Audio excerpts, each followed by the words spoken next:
Hey guys, so as you can see, it's almost starting to be spring here. Not really, but it's Quebec, so it feels like spring to us.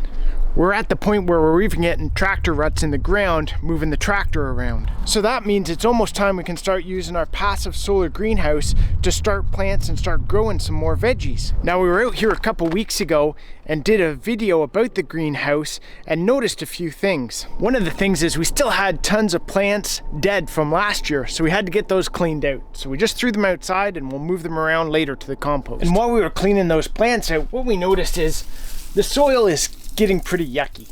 It's dry, there's nothing living in it. It's been about 3 or 4 years since we've been using this greenhouse, so we need to start changing up the soil a bit or adding amenities to it to make it better. Now for us, being on the farm, you'd think we'd have access to lots of compost, from the chickens to the pigs to the cows. But one of the problems is that's our compost pile right there. And in the winter, what we'll actually do is bring a lot of our compost from inside the house out to the chickens. So then these guys can munch on our leftovers and not have to eat so much of their feed that we actually have to pay for. Well, we have to pay for the other food too, but not as much as the chicken feed. And being spring, it looks like egg production is in full swing. But we have the compost from the cows and the pigs, right? You know, the leftover hay that they don't eat and all the manure that they poop in the winter that we want to get out of there.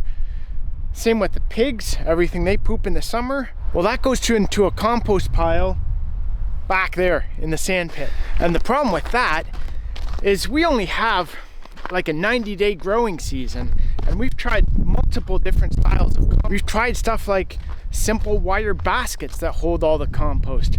We've tried the big compost at the back. We've tried the one over here that's frozen that I already showed you.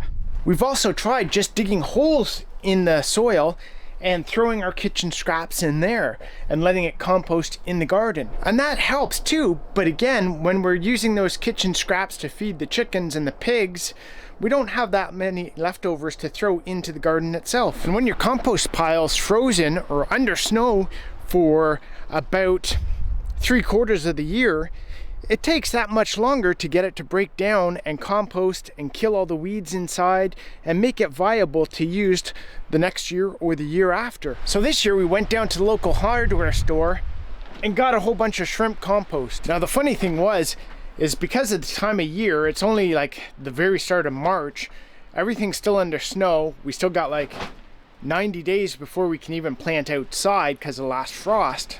No one really wanted to sell us any compost because it was buried under snow and ice and frozen, so it was really hard to get to. So we actually did a short where we showed you the 4 guys trying to dig these out for us. So this year we're gonna make it easy on ourselves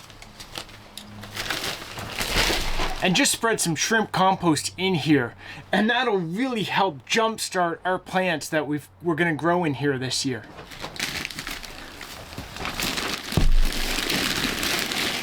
We'd love to have that dark, rich, living soil with earthworms and bugs and microbes and fungi and all that kind of good stuff in it. But being here in northern Quebec, that's not the soil we have.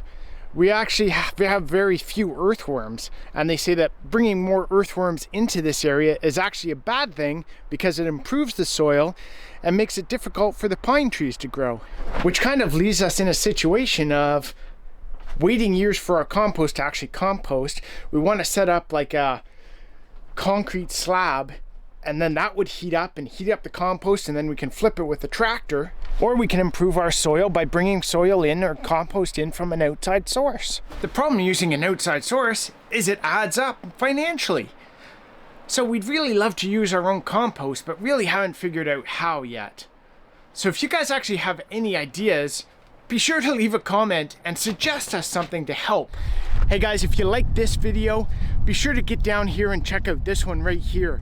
It's about using cow manure right away without composting it and what'll happen.